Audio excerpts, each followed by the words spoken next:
because of that. Like, I was really irritated with dude smacking, and it's like, bro, come on, man. Like, what is you doing? And then you went beyond, you know what I mean? I'm asking you nicely, bro. Come on, you know what I mean? And I beat his ass, you know what I mean? No, I never had those issues. Like, God is my witness. I never been harmed in any way in prison. I never got beat up in prison. All right, guys, Ronnie Bo here today from Milwaukee. Flew in today. Thanks for joining us today, man. Absolutely. It's an honor, Sean. Yeah, you've been in some drama lately, man. What happened with Sean Atwood? He took down all your interviews recently. Well, I actually like Sean, man. It was his staff that actually created the problem, and he didn't go about it the right way to resolve the issue. So, you know, so now it's an issue between me and Sean, unfortunately. So what did his staff do? Well, initially when my first interview with Sean Atwood, I don't know if he considered dude his moderator, but this dude named Shane is the one that reached out to me. He came off as a decent person at first. He seemed very friendly. We was cordial at first, but when we first went live, for some reason, he asked the Sean Atwood audience to donate to me, right? I wasn't aware that they was gonna do that. When he asked the audience to donate to me, he told the audience to send the contributions to his PayPal. And it was live, so I didn't want to address the issue then. So I addressed the issue afterwards. And when I addressed the issue, another one of Sean Atwood's staff or whatever, this guy named Ron Swanson, right? We were all in WhatsApp group together. Me, Sean, Ron, a few other people, Natanya Rubin. Shout out to Natanya Rubin. She's the one who Diddy shot in the face during the incident. I think it was 99. Damn. With Sean, when he did like 12 years for that. Yeah, so Diddy shot her in the face. So she was in the group. I see her as a sister. But we were all in the group. So when I confronted the issue, and it was like, bro, why did you basically, why would you tell the audience to send the money to you? The guy, Ron, he got rude about it. Like he jumped into the conversation. He got rude, and he said some very disrespectful things. I don't know what type of person they thought I was, but I don't tolerate disrespect. You know what I mean? As you can see, I'm a very respectful person. You know what I mean? But I don't tolerate disrespect. It got out of hand, and yeah, from there, once it got out of hand, you know, I had to deal with the situation accordingly, and it just went too far. You know what I mean? So it became like a beef. So, you know, when you beef or war with a person, like The Art of War teach you to know your opponent. That's a good book. Yeah. You know, you got to know yourself and your opponent. So I looked dude up, and the dude, Ron Swanson, right, it's like 3 documentaries out about him, similar to the documentaries that are out about R. Kelly. You know what I mean? The allegations about Ron Swanson were even worse than the things that are alleged about R. Kelly. So it's like, damn. It's like, Sean, these are the type of people who you got working for you, you know? And then he knew that me and Jaguar Wright was cool, so he tried to have Jaguar Wright resolve the issue, and they just went about it the wrong way, so in a disrespectful way. So, you know, when I'm disrespected, I disrespect, and yeah, it got out of hand, but. Damn, that's crazy. So the only way to resolve it sounds like a sit down with him. Yeah, no, I tried that, but he just went about it the wrong way. So at that point, you know, it's like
it's conflict, it's beef, it's war, you know. Yeah. So It's not your first rodeo with that, right? yeah. I ain't gonna say I like war. I like peace. You know, it's fun for me. You know what I mean? Yeah. I've been in war all my life, so it's fun. And they actually like losing like terribly. Like if you look at Sean Atwood's views around the time that I was doing business with them, Yeah. they were succeeding. But if you look at his views now, it's like he got about 1 million subscribers, and the views is like terrible. Mm. And you could blame me for that, but it's war. Yeah. So, I mean, you pulled a lot of views on those interviews, over 100K on each one, right? yeah, about that. And Sean Atwood, when I asked him, why are you taking all my interviews down, bro? He blamed it on Diddy. Really? He blamed it on Diddy. He said, well, Diddy has a lawsuit against me, and I have to take down every interview that he's mentioned in. So it's like, bro, come on, man. Like, I don't know if I just look that stupid. I probably do, but I'm not that stupid. So it's like, bro, like, my content wasn't about Diddy. My content was about Jay-Z and R. Kelly. So you really gonna run with that? Mm. And he told Jaguar Wright the same thing, and it's like Did he take down Jaguar's interviews? a couple. Oh, okay. So maybe it was a lawsuit then. But hers was, she was speaking about Diddy. I didn't say much about Diddy. If anything, I don't remember saying anything about Diddy. You know what I mean? Yeah. So, Well, Jaguar went on Pierce Morgan, and they had to take that one down. Did you see that? yeah, but that was about Jay-Z. Yeah. And I understand, like, Jay-Z reached out to, well, he had his attorneys reach out to Pierce Morgan, just like he had his attorneys reach out to my probation officer. Yeah. You had to take down some stuff for him, right? Take down? I didn't take down nothing. Oh, really? No, like the podcast. That's the thing. Like I wanna say this, Sean. Like, you seem like a straightforward person, honest person. Like, I have done many interviews, right? Some of those interviews never came out because I'm a truth speaker, and when you speak the truth, you know, sometimes that ruffle the wrong feathers, and then it's like, I can't put this out. I mean, like, even me and you, like, this was supposed to happen months ago, right? Yeah. But, I mean, you fell back because you said, you told Matthew Cox or whatever that Jay-Z reached out to you and that you didn't want anything to do with it. Yeah. I got a cease and desist. I've never got one before for the pod. Yeah, but that was a cease and desist against me, not you. Yeah. But I understood, like, people don't want anything to do with that. You run a legitimate business, a successful business, and you not willing to jeopardize that for Ronnie Bo. You don't know Ronnie Bo. I understood that. Like, my situation with other podcasters is a little bit deeper. Like, they want to control narratives. You know what I mean? Like, if you want the truth, let me give you the truth. And I can only give you my truth. You know what I mean? Like, for example, when I was incarcerated with R. Kelly, right? Yeah. Okay, a female who I was dealing with at the time, she posted some on her social media saying that Ronnie Bo was locked up with R. Kelly, and it went viral. Somehow TMZ got the news. To be exact, this news reporter that worked for TMZ named Jacob Wasserman reached out to her and said, could you get us in contact with Ronnie Bo? So she made the connection, and when I talked to Jacob Wasserman, I gave my truth. And he didn't want the truth. He wanted me to say bad things about R. Kelly. I mean, a lot of people could say bad things about R. Kelly. I didn't have anything bad to say about him. And it was like, he was basically saying, well, we could do the interview and get you on TMZ, but like, the audience want to hear more so that R. Kelly is getting beat up or he getting raped. Yeah. Well, TMZ, that type of stuff. TMZ like thrives off that stuff. Yeah, they want to hear bad, and I didn't drama. have nothing bad to say. So they never put the interview out because I didn't have nothing bad to say about the man. You know what I'm saying? Like, you got to understand, like, most of the time that I was locked up with R. Kelly was during a COVID, coronavirus pandemic, right? And at that time, like, you got to understand that we didn't know what y'all was going through in the community.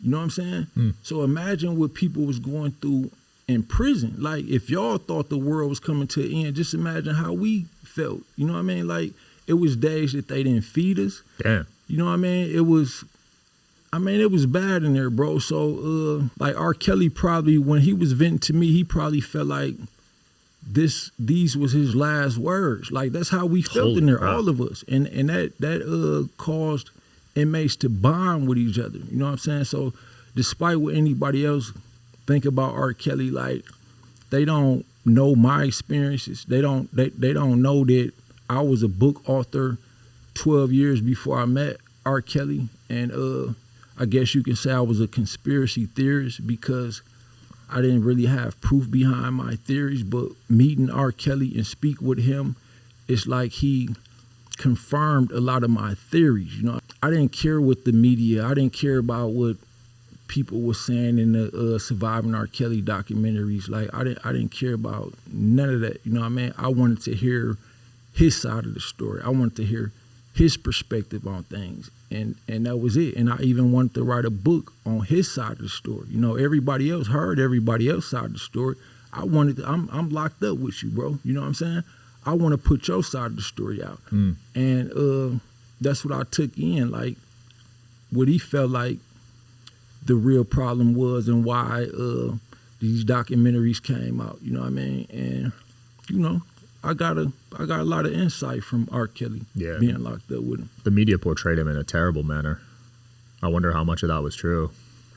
Yeah, and that's another thing because, like, I'm a protege of Malcolm X. Like, I study everything about Malcolm X. And Malcolm X said that the most dangerous and the most powerful weapon that the United States government has is the media. And he said it's because the media has the power to make the innocent look guilty and to make the guilty look innocent. So, you know, taking that into consideration, I didn't want to just write R. Kelly off as guilty. Yeah. I mean, you're seeing that with Trump, with Tate. You know, the media's just attacking these guys. Not just that, but I saw that Mike Tyson, Kobe Bryant, Tupac, Michael Jackson, all these influential black figures were accused of doing sexual crimes with people. You know what I mean? And it's just like,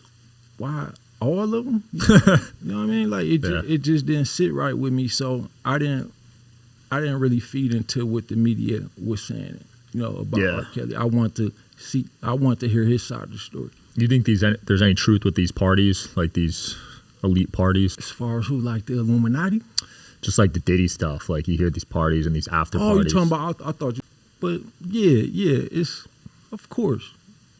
You know, you got to think, like I had a time in my life, like before mainstream knew about Ronnie Bo, I was huge locally in my city. And when you get a certain type of power, you feel like you could just do anything. You know what I'm saying? You see how these females gravitate towards you. You see how people gravitate towards you. You feel like you can have your way. Right. And if you don't got no integrity, that may get the best of you. And, like, I got integrity, so I didn't let the power make me treat people like they were any less than me. But when people like Diddy, it don't seem like Diddy has any integrity. So you got to think, when you got all this power, you know what I mean? I just published a new book called Darkest Fantasies of the Richest Freaks, right? Now, when you got a lot of money and power, like, all type of stuff go through your mind, like, I could do this, I could do that, you know what I mean? And if you don't got no integrity, you gonna do some of the most ignoble things because you just feel like you can do whatever you want to do and get away with it. Yeah. You know what I mean? I feel like you get desensitized to normal things when you have that much money and power, too.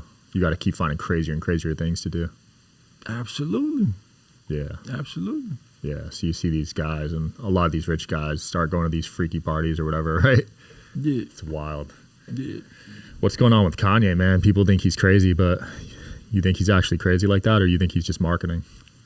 I think Kanye a genius, and I think the media is just afraid of people who become so influential. Like when you become so influential that you could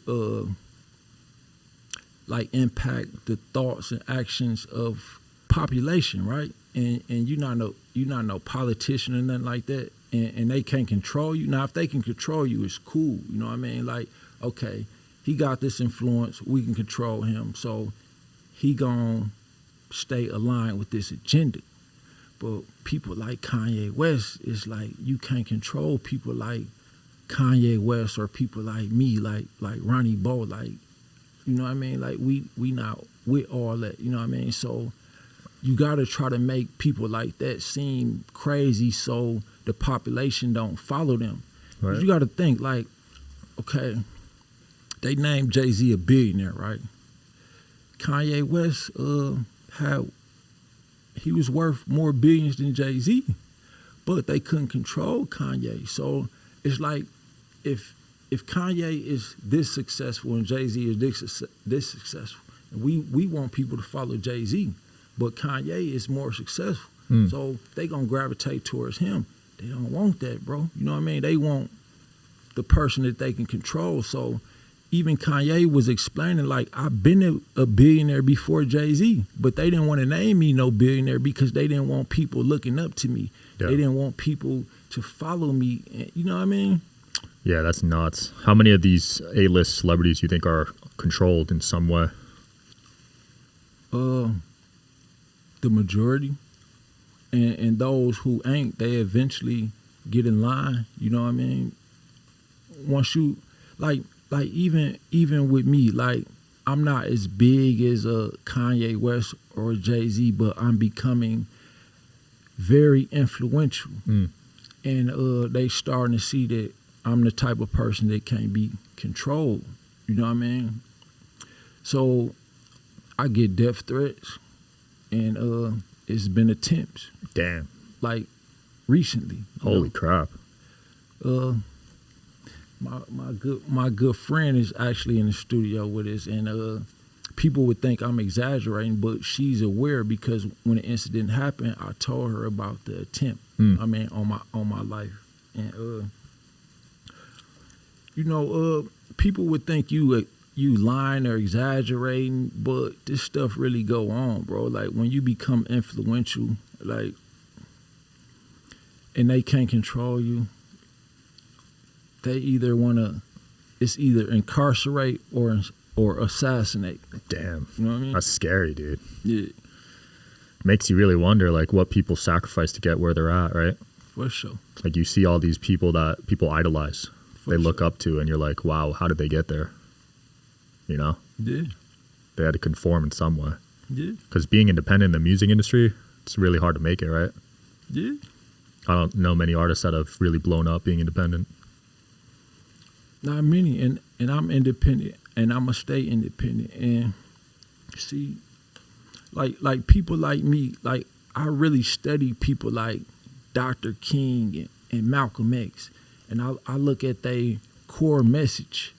And the day before Dr. King was assassinated, he had a message to the population, right?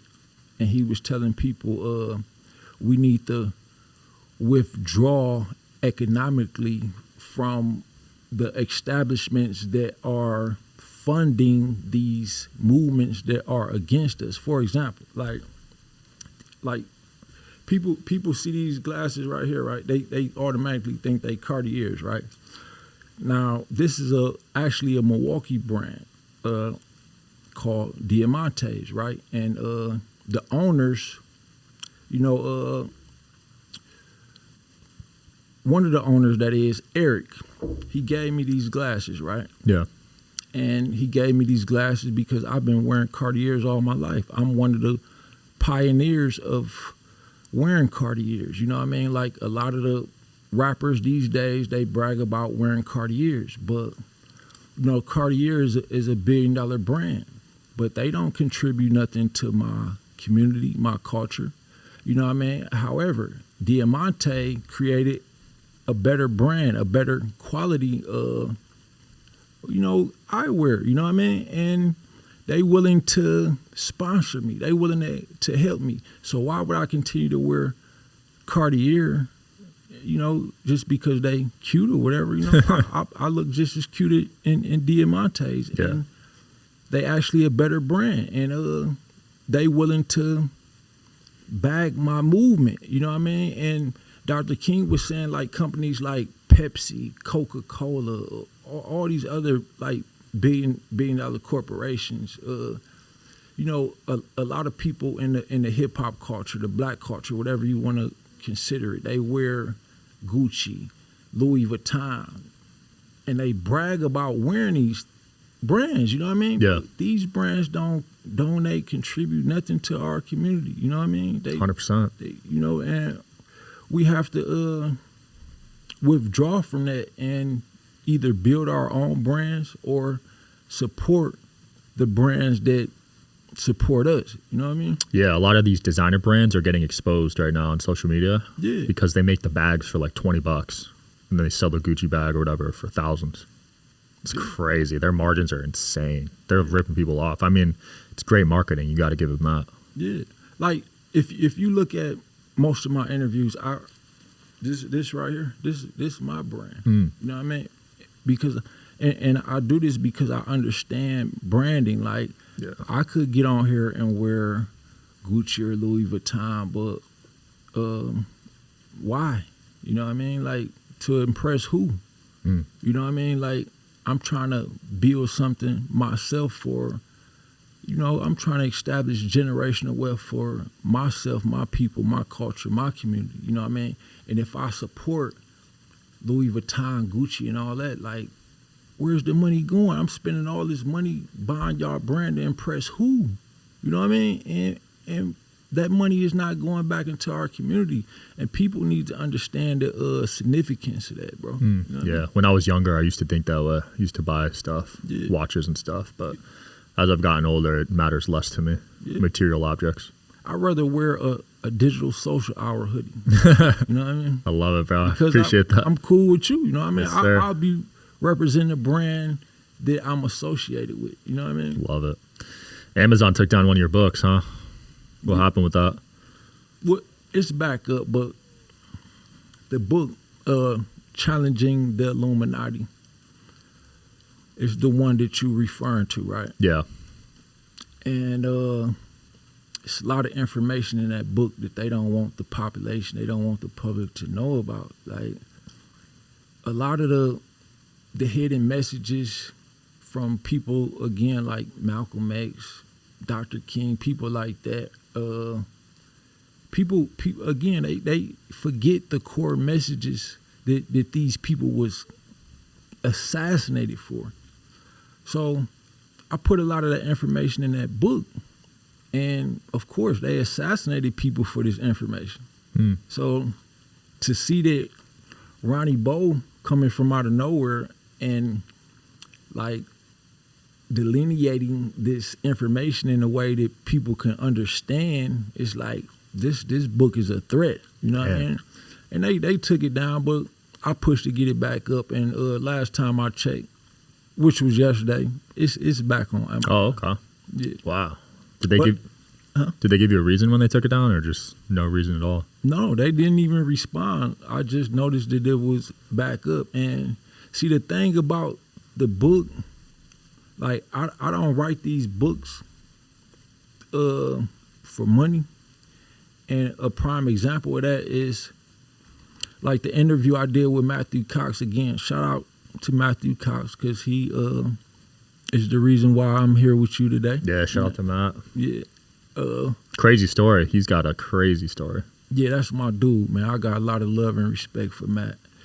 But one of the interviews that I did with him went viral, right? And in that interview, I gave out my personal phone number. One of these, this number to be exact.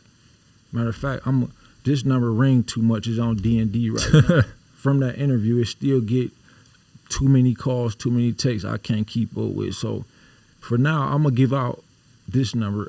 It's 414-587-1919.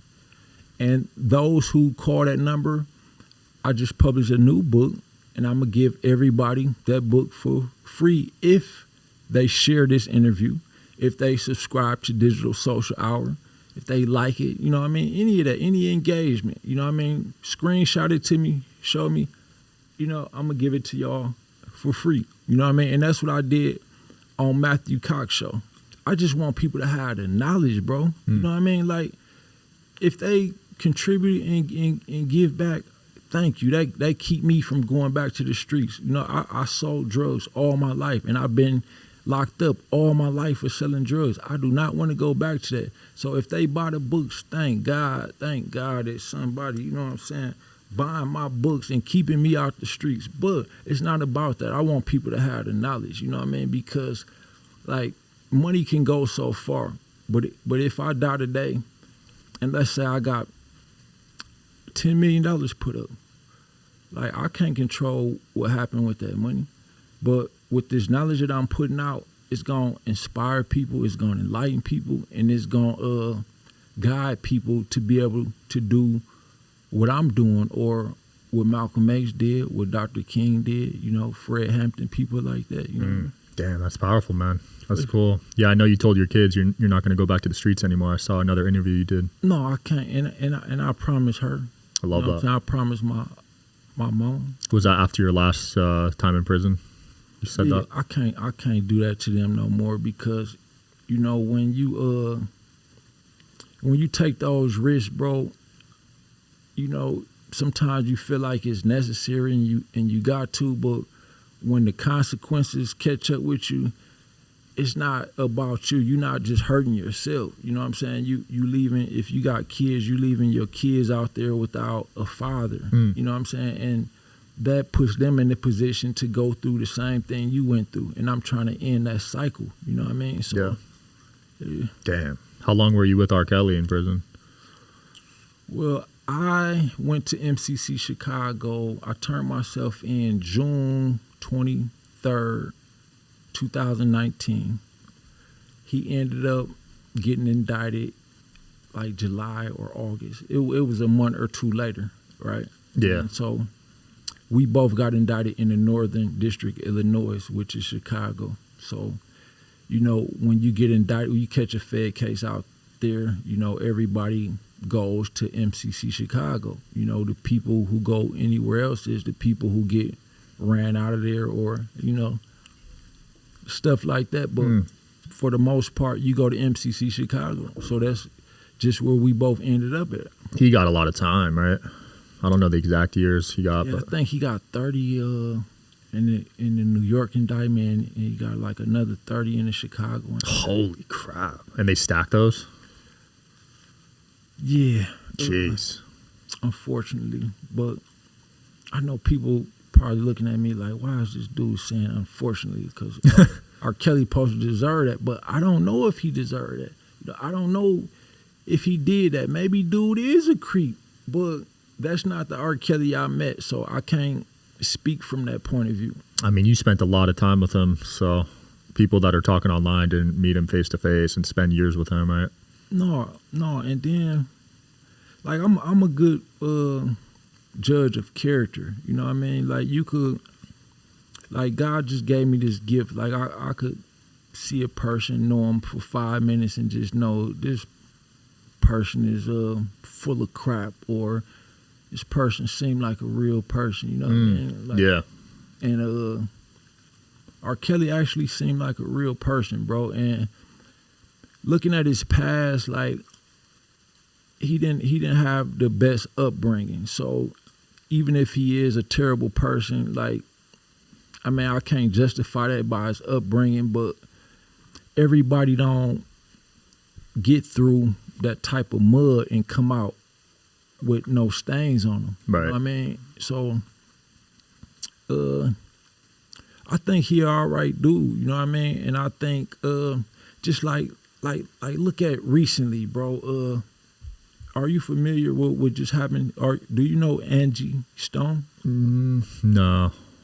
Okay, she just died, right?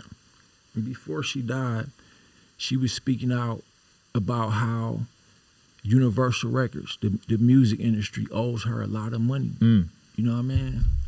And you look at Prince, Michael Jackson, all the Whitney Houston, all these people who probably created a catalog that's worth billions, you know what I mean? And they barely getting by.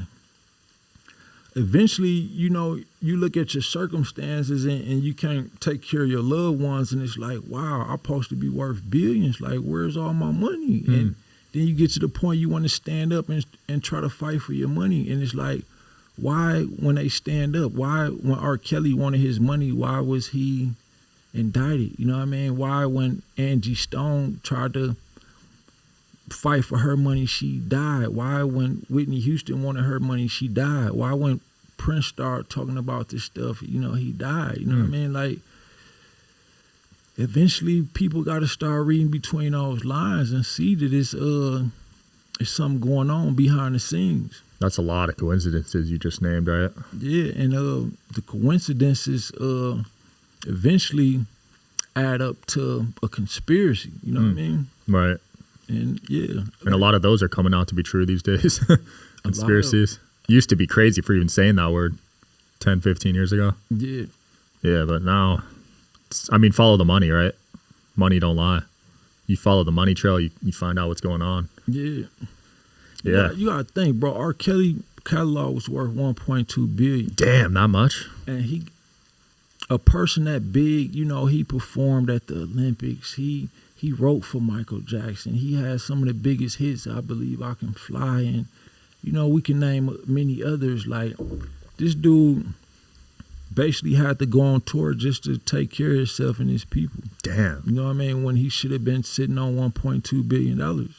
And when he realized that he was worth that and tried to petition to get his worth, you know, now all these allegations, like if he'd been doing all this, like, you know, maybe he did, but why y'all didn't put all that out 20 years ago when y'all said it happened? You know what I mean? Yeah. Why y'all wait till he start petitioning for his money to start saying he did all these terrible things? You know what I mean?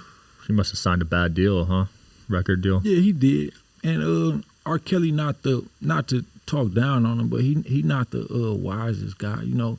In these music contracts, even if you are the wisest guy, you know, the terminology is very, very confusing. So you read this stuff, you think it mean one thing and it mean the other. You know what I mean? Like, it's crazy. And I know because, you know, I was a part of the industry, you know what I mean? Like, and I'm a businessman and I study all aspects, and I had to realize that, like, it was a book I read when I was incarcerated called Secrets to Negotiating a Music Contract. And it explained, like, how, like, for example, TLC, I don't know if you're familiar with them, but heard of them. They, like, damn near went diamond. And it was a group of three. Yeah. And they paid them $12,000, like, total, which they had to split with, which was like, what, $4,000 a piece? And they was supposed to probably get maybe $4 million a piece. Holy crap. You know what I mean? But the contracts say this and that, and you think it mean you gonna get your worth, and it mean that you are forever in debt to us, and you are our slave for the rest of your life. When you look up, you know, the terminology of those contracts. Man, so signing to a label is not the best move these days, son. No, I mean things are changing. You know, people are starting to realize that it's best to be independent, but some people don't have a business mind, and like, for example, if a label tell you we're gonna give you $1 million, that sound big. If I tell my mama right now I just signed $1 million deal, she gonna be happy, like, wow, you got $1 million. But the $1 million is actually a loan, right?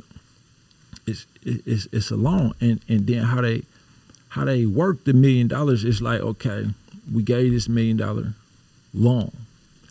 It seemed like a deal, like this is advanced, like this go in your pocket, but this $1 million is a budget, and they control the budget, so they could shoot a video for you, right, and they could pay $10,000 for the video and tell you, we pay $100,000 for this video. So they already just plays you out of $100,000 because that $100,000 takes away from your budget, and they only pay $10,000. And then while you're on tour, like even if you go to McDonald's, this all come out your budget. You know what I mean? Yeah.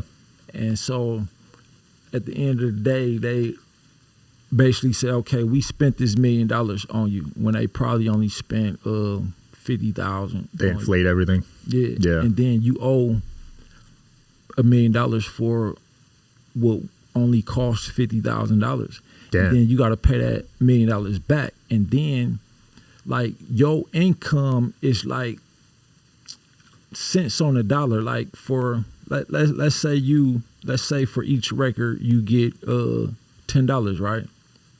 You might get 9 cents out of that $10, right? So that 9 cents, when $10 times 100,000 is $1 million, right? Mm-hmm. You got to look at that 9 cents times 100,000, which is probably only what, 90,000 or something like that. Yeah. My math ain't that. Or is it bad. 90,000? Yeah. So even if you made the $1 million back, they telling you that that's only 90,000. And I know even with me explaining this clearly, it sounds very confusing, you know what I mean? but that's how it go. Yeah. Yeah, they probably word everything in a certain way in the contract that makes it look nice and good. Yeah. I don't see a lot of artists happy about their contracts these days. No, they don't know no better. Like, it's a lot of people with a lot of talent, and they just want to make it. So when some of these big names, like you hear a Rock Nation or Universal want to sign you, you excited. Like you get to tell all your family and friends, this major label want to sign, and it sounds like the best thing to do, but it's not. Nah, Lil Uzi Vert, man, he signed a 360. He hasn't dropped a song in 7 years now. Yeah, crazy. I don't follow that dude much. Yeah, you probably like the older school stuff, right? No, it's just some stuff be weird. That's an understatement with him, man. Yeah, well, there's that theory that the CIA infiltrated the hip-hop industry. Have you seen that? Yeah. With all the programming and the music? CIA is active in all government operations. So. Yeah, they say they've infiltrated and they're programming the music to make the youth think in a certain way. Absolutely, and as I explained in the book, Challenging the Illuminati, music is very, very powerful and influential. Like, you familiar with Napoleon Hill, right? Yeah. Okay, law of attraction. Some people would consider it wishful thinking, but, you know, it talks about repetition, right? Like, if you tell yourself every day, I'm a millionaire, I'm going to be a millionaire. Like, you start attracting these things to you. Like, music is repetition. Like, the courses is repetition. People repeat these certain things, and that stuff get in your mind. And when that get in your mind, you know, it's a process. Like, it's your program, then it's your thoughts, and then your thoughts lead to your emotions, and your emotions, you know, you act out of your emotions, and then when you make that action, there's a consequence. And you trace this all the way back to your program, the way you was raised to believe or taught to believe. And a lot of people in the community, their program is based on music. 100%. And even me, I'm a victim of that. Like, I grew up on music that taught that B words, females ain't nothing. So I started treating females like that. Like, in my early days, I grew up on music that taught that they glorified selling drugs, and I actually started selling drugs when I was 11. Damn. And that's young. Like a lot of the youth right now, they listen to music that glorify killing people. So they feel like it's cool to be able to say you killed somebody, and they feel like that makes them feel like they are special. You know what I mean? Like they somebody if they could say that they killed somebody. This was the music teaching. You know what I mean? So thinking that way is gonna lead to emotion, and that emotion gonna lead to action. The action gonna lead to a consequence, and that consequence gonna be either death or jail. You know what I mean? So 100%. A lot of violent music these days, man. Yeah. Blows my mind. Yeah. Yeah, that stuff is dangerous, especially with repetition, like you're saying. If you listen to that every day, you're gonna start believing every word. Yeah. Yeah, people don't realize that music is super powerful. Yeah, and they the government know that. The CIA, they definitely know that. You know 100%. I used to listen to a lot of rap, but I had to cut back, man. Only before basketball now, if I want to get angry. Yeah. You know, it does a good job at that. Yeah. Get you mad before the game. Yeah, that sometimes that you could channel it. Yeah, you could channel you can even channel emotions that are considered negative emotions into something positive. Like, for example, let's say working out. Like when I first started working out, I was in prison, and the weightlifters would tell me like, before you push, think about something that make you mad. You know what I mean? So I think about something to make me mad, and then push, and I would be able to push. You know what I mean? Yeah. So you can channel it that way, but you can also channel it in ways that are, negative. 100%. Were people going at you at prison? Were people trying to pick on you?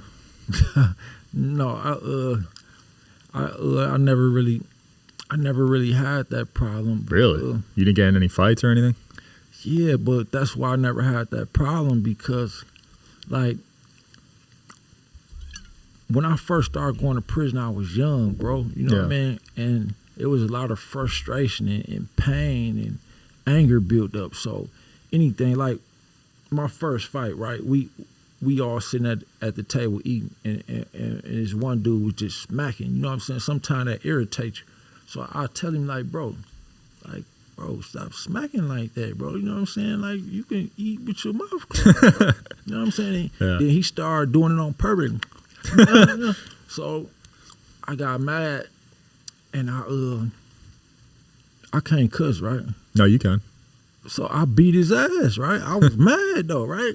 And when you do something like that in front of everybody, people start looking like, dude, don't play with dude. You know what I mean? So I established that reputation early on in jail, like I didn't play at all, and then like people already knew me from the street. So yeah, I heard that's the thing. When you get to prison, you're supposed to fight right away, right? No, you don't supposed to, but you can't let nobody try you, because if you let one person try you, and people, everybody looking at this, you know what I'm saying? You let dude get away with that, now dude think he can try you, and that person think he can try you, so you eventually gonna have to fight, you know what I'm saying? So it's like the first, like I didn't do it because of that. Like I was really irritated with dude smacking, and it's like, bro, come on, man, like, what is you doing? And then you went beyond, you know what I mean? I'm asking you nicely, bro, come on, you know what I mean? And I beat his ass, you know what I mean? And it was a few other incidents like that, but no, I never had those issues. Like, God is my witness, I never been harmed in any way in prison. I never got beat up in prison. I guess some of that you can't even, I don't want to sound like a tough guy, like, don't just credit it to me, but I'm a man of respect. You know what I mean? And in prison, it's about respect. You know what I mean? If you respect people, they respect you. You know what I mean? Disrespect people, you it's a consequence. You know what I mean? But no, I never had problems though like that. That makes sense. How old were you the first time you went to prison? 12. Jeez. Yeah. 12 years old, man. Yeah. How long were you in there? In juvenile prison is worse. Like, I've been to the Fed state. I've been to all prisons. You know what I mean? Juvenile prison worse than adult prison, because you get less privileges as a juvenile, ironically. But yeah, it was terrible. And then being that young, being taken away from your family, your mama, your grandma, your siblings, it damaged you mentally and emotionally. Oh, for sure, because you're growing up in that environment. Yeah. Damn. How long were you in there at that age? I did a couple years as a juvenile. Most of the time I was in a group home, though. Like, the judge came to the conclusion that I didn't have parental guidance, so he put me in a group home. And ironically, the group home that I was in, the staff members, well, one of them was a crackhead. Damn. And I was still a crack dealer. When he found out I was a crack dealer, like, I could have my way. Like, look, bro, you take this, I'm finna go have fun and do me. You know what I'm saying? All right, dude, I ain't gonna say nothing, go have your fun. You know what I mean? But,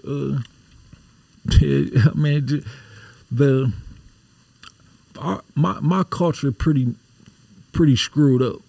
You know what I mean? Yeah. It's really like no guidance. You know what I mean? Like, and then the people who was trying to stand up, like, during the days of, like, I got to keep mentioning people like Malcolm X and Dr. King. During their days, there was an FBI director named J. Edgar Hoover, right? And he put in a FBI directive that said we have to neutralize any one of these individuals who display the power to unify and electrify the rest of them, meaning the population of African Americans, right? Mm. So if they see a leader rise who having a positive impact on the population, the culture, whatever, and he could guide them in the right direction, that neutralized by them mean incarcerate or assassinate. Wow. And that's what they was doing. You know, after that directive was put in, Malcolm X got assassinated, Dr. King got assassinated, Fred Hampton, people like Larry Hoover was incarcerated. Like, anybody who displayed leadership abilities, who could, like, unify and electrify the rest of the culture, was either incarcerated or assassinated. And they still have they still implement those directives today. You know what I'm saying? Yeah. And if it's discreet, you know what I mean, it shows. You know what I mean? Like, anytime somebody like me become too influential, something happen. They shadow ban you or censor you, right? And I'm being shadow banned like crazy, bro. Like, the last interview I did with Matthew Cox, right? Yeah. It did 300,000 views in one day, right? Damn. And then the next day, it just declined, like, from out of nowhere. Like, you got to think, if anything does 300,000 views in one day, right? That means it's a lot of people sharing this and engaging, right? Yep. And then it gets to the point, like, even if you look this interview up, you can't find it. You know what I'm saying? Like, you got to go directly to Matthew Cox's page and look at all his interviews, and then, they go to interview with Ronnie Bo right there. I was going to tell you that because when I was preparing for this episode, I Googled your name and then podcast, and it doesn't pop up. I have to go on Matthew's page. See? So only his audience is aware of that episode. I'm glad you said that, because a lot of people would think, dude, just a conspiracy theory. He making up reasons why the interview didn't go viral. It did go viral. 300,000 in one day. That's viral. But then these days, that ain't easy. There's not a lot of guests that can pull those numbers these days. Yeah. Yeah. Then now you can't find it unless you go to Matthew Cox's page and dig through the interviews. Like, that's Shadowbanned. It's nuts. Even when I post these clips, I probably can't even mention your name, because what they do is they censor your name.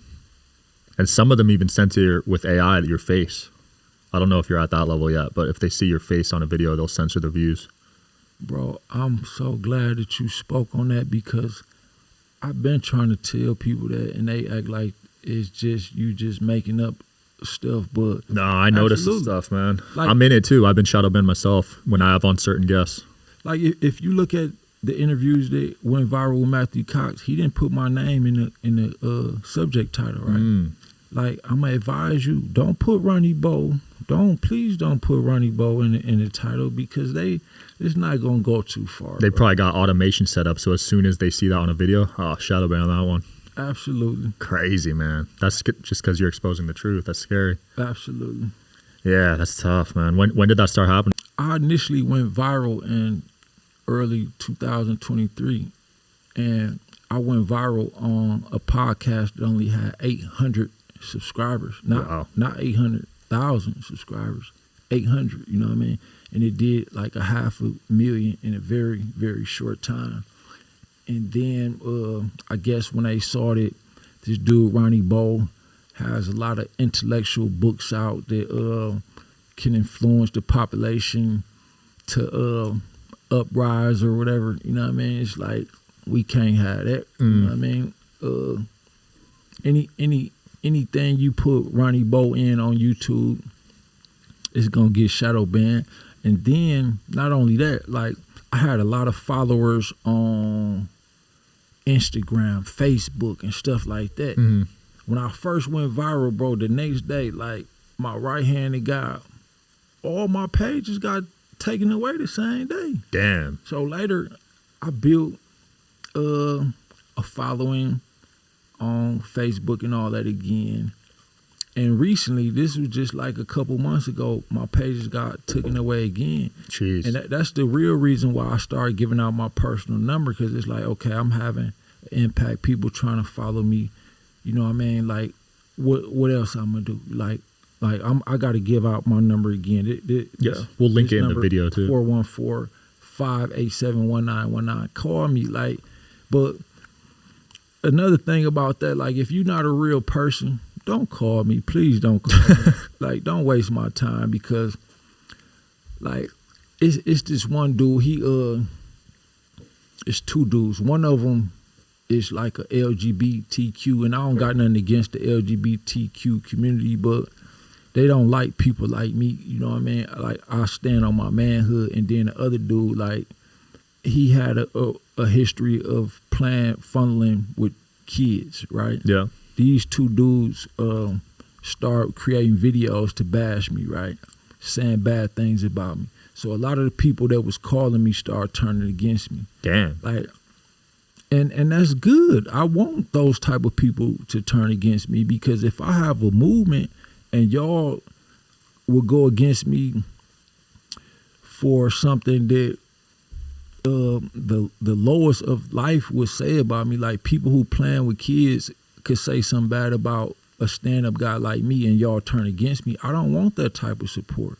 So please, audience, don't call my phone if you're not a real person. Like, I don't got time for that. I don't want to talk to you. You know what I mean? Yeah. But if you real, you know, let's work. Let's try to create some significant positive change in the world, in the community. And I'm willing to work with anybody. Like, I don't care if you got a podcast, you only got 100 subscribers. You know, I'll do an interview with you for free.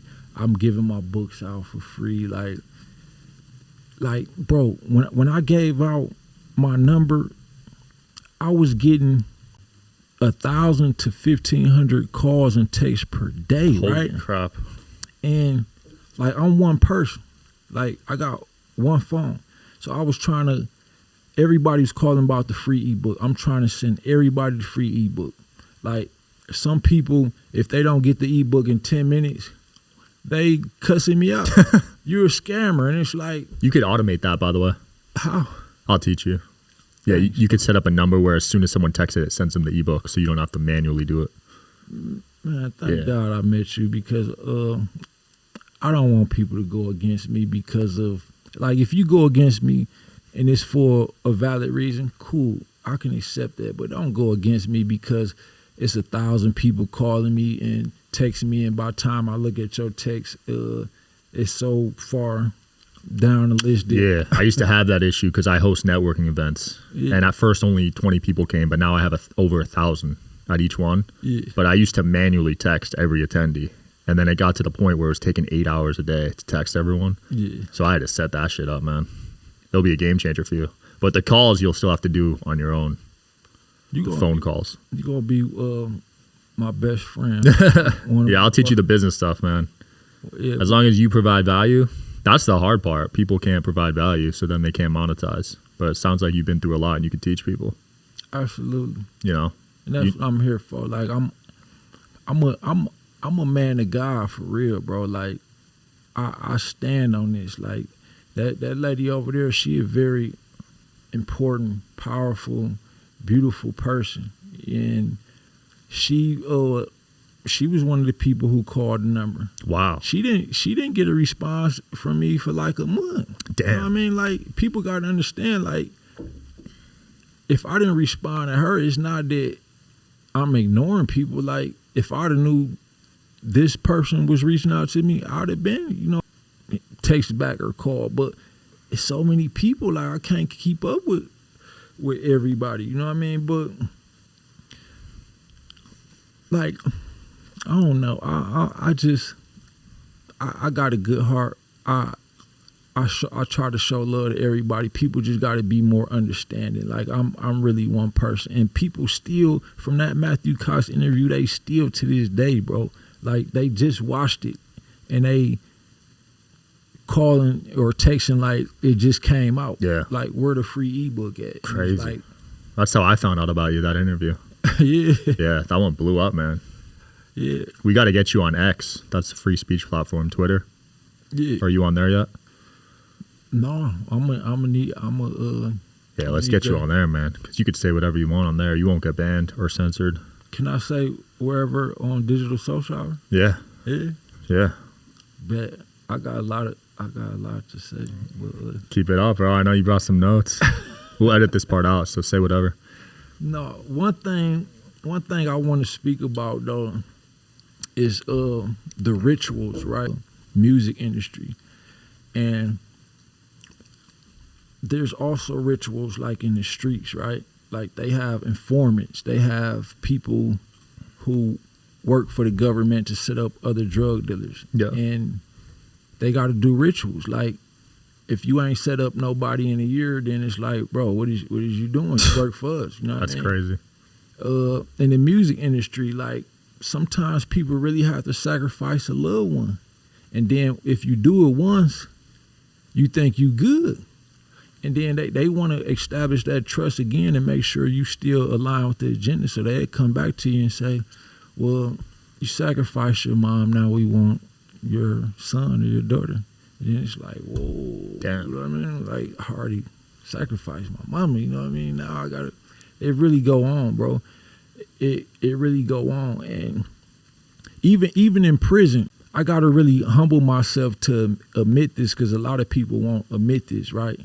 But they do humiliation rituals in prison. Like, everybody don't get sexually assaulted or nothing like that, like in the sense that you would think. But everybody has to, when you get processed, like, they tell you to squat, right? Yeah. And cough and spread your cheeks. Like, literally, that's humiliation, bro. Like, if I tell you, Sean, go over there, get naked, turn around, squat, and spread your cheeks, how would you feel about that? I feel really vulnerable, yeah. Humiliated, right? Yeah, humiliated for sure. They do that to all of us. I don't care if you Big Meech, Larry Hoover, who John Gotti. I don't care how tough you think you is. They do that to everybody. Are you naked during that? Yes. Damn. They make you get butt naked and literally spread your cheeks and squat. That's and humiliating. if you don't do it, you go under the jail. You know what I mean? Really? You go to ISO, straight to ISO? Yes. Holy crap. Yes. And you can't call nobody. You can't do nothing. So these rituals go on all levels, like in the streets, in prison, and in the industry. And when you get like in a position where everybody looking up to you, whether you a big time musician or an actor or whatever, they want to make sure you in line with the agenda, because you got a majority of the population looking up to you. So if you just come out and do a Dr. King speech and all these people looking up to you, you know what I mean, and you tell them to do something that's against the agenda, then you're a threat. You know what I mean? So to eliminate that threat, they want to make sure that you are aligned with the agenda by certain rituals. You know what I mean? Whether it's a humiliation ritual or you sacrifice a loved one. Like this stuff really go on, and even people who did it before, sometimes it's like they want out. And R. Kelly, for example, like I don't want to say too much about him because I'm not the one who want to expose him, but he had to do rituals, and then he got to the point where it's like, man, this enough. I can't keep doing this, and then it's consequences for that. Right. And then you got people like Jay-Z, right? Like they know the influence that Jay-Z has to this day on the culture. And even like you got people like Yo Gotti, Lil Durk, who like up and coming Jay-Z's, and they look up to Jay-Z because they want to reach that status, you know what I mean? And they know that I could control all these people by just controlling one. If I could control Jay-Z and all these people look up to Jay-Z, then it's less work. I don't have to put so much effort in controlling everybody else. As long as I control Jay-Z and I can make him a billionaire and I can make sure he's aligned with the most desired woman in the culture, then, Yeah, that seemed pretty planned out, right? That relationship. Beyonce? Yeah. Yeah. They tried it initially with Aaliyah, but Aaliyah was more so attracted to Dame Dash, you know what I mean? And she wasn't trying to be with the agenda. And the agenda, it was a lot of money behind the agenda, and not just that, like the influence. Like when they had Aaliyah working under R. Kelly, right? Her album was called Age Ain't Nothing But a Number, and she was like 14 or 15. And then they do this publicity stunt to where they put out that R. Kelly married Aaliyah, right? And this is my truth. This is coming from my conversations with R. Kelly, like not what nobody else got to say in the media or none of that. So according to R. Kelly, it was a publicity stunt. He never married her or none of that. But it was a agenda, you know what I mean? Like they wanted the 14-year-olds to feel like it's okay to have sex with older men and to act grown, and that destabilizes the household, you know what I mean? Like when you a kid and you having kids, you can't really raise a kid properly. Yeah. You know what I mean? Like you not even fully developed mentally yet. So how you gonna raise a child and develop them the right way? You know what I mean? Like the agenda is well thought out and planned, bro, and the strategies that they use are very effective, and it takes a wise person to be able to see through what they trying to do. Yeah. Yeah, I've heard of those rituals, man. You see the naked one where like people go naked to the award shows? No, but you haven't seen that one? I think it was The Rock. He showed up naked. No, I recently saw at the Grammys, Kanye made his wife saw that. Get naked. That was it. And then they got divorced like a week later. Did they? Or did they? Or was that a rumor? No, I don't know. All right, let me look it up then. No, I'm pretty sure you know more about that than me. You know this. It was. Yeah, that was wild. So they got divorced immediately after that? I think they did. Oh, no, that was a rumor. Showcases yet. Yeah, that was a rumor. We'll cut that out. Okay. You never know with the media, man. They try to paint him in such a bad light. Yeah. The streets the same way, bro. Like some of these things that I speak about will seem very outrageous, but because I didn't want to work for the government to be an informant and set up other people, like my integrity wouldn't let me do that. Yeah. So, I was framed in a federal indictment that I really didn't do. My brother was killed by police officers, you know what I mean? Mm-hmm. Which I can't prove, but in a way I can prove. And they eventually gonna have to address that. Cause see how they work, like if they got you as an informant, right? like they don't just got you out here setting people up, but they could tell you to go kill somebody and they gonna let you get away with it, and you know you could do that. Damn. That's what they did with my brother, and not just that. My nephew, who I raised, he locked up for a murder right now that he didn't do, and the only evidence they had was from an informant that said he committed this murder. You know what I mean? And they doing all this stuff to try to like just destroy me mentally and emotionally, you know what I mean, so I can't do what I'm doing, you know what I mean? All because I wouldn't work for the government, you know what I mean? And it's crazy. Like I put out a book 12 years ago called The Holy Trap Scriptures, right? The state of Wisconsin, you know I'm from Milwaukee, Wisconsin. Yeah. They banned the book in the whole state of Wisconsin. Holy crap. I didn't know you could do that. Yeah, like they go to the extremes when they can't control you and align you with the agenda. You know? Damn. No telling what they do, bro. That's nuts. I wonder how many informants they have.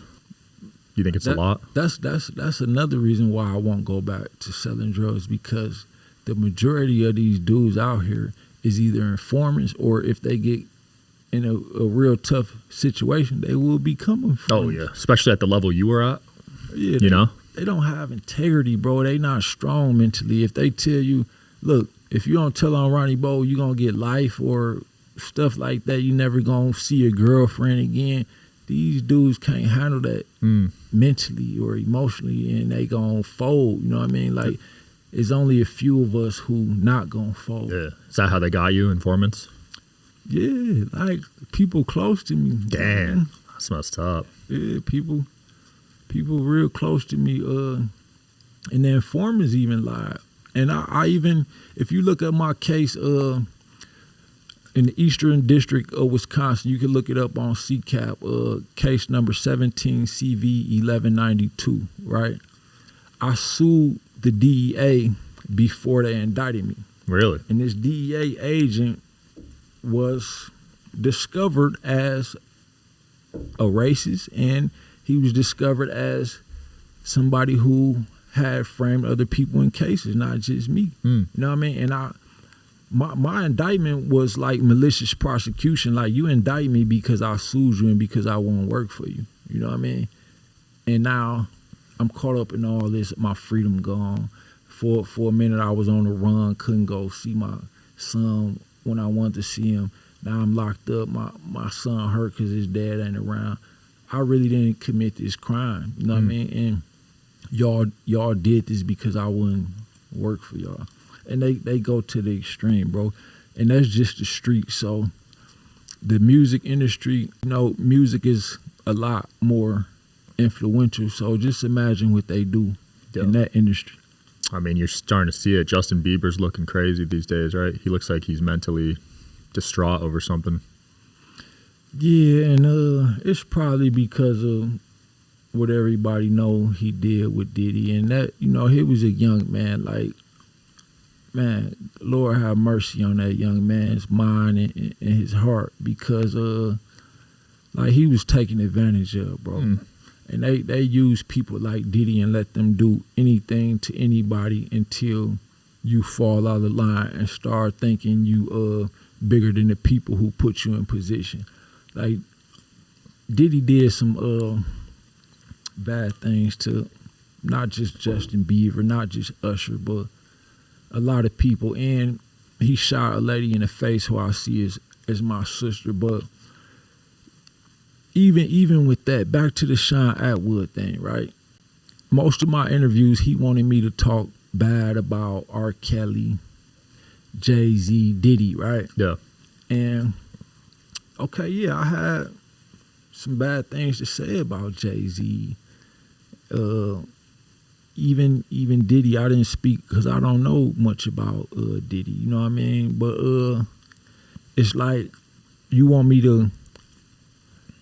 all my interviews to be directed towards tearing down other black men, right? And then I find out that Sean Atwood was part of a white supremacist organization, right? Really? He admitted that in the interview, right? Wow. And I know how this go in the feds, right? Like, when when you go to the feds, like me, I was with the GDs, right? I grew up GD, so that was, the right thing to do. You know what I mean? Sean Atwood, he said he tried to make it seem like he had to join them. You didn't have to join them. And then even when you join them, like you locked up for years around people who expressing all this hatred towards a certain group of people, and you want to get out and act like that is not weighing on your mind. Right. You know what I mean? So I tested Sean Atwood when I was trying to resolve things, and I tried to do something positive for the black community. I tried to push peace. And I told him during a live interview, like, look, bro, I don't want to talk about Jay-Z or Diddy or none of them no more. Like, yeah, they creeps or whatever. You know what I mean? But I said enough about them. Like, you're not finna dictate my content and focus it on that when I got a lot of positive things to talk about. Yeah.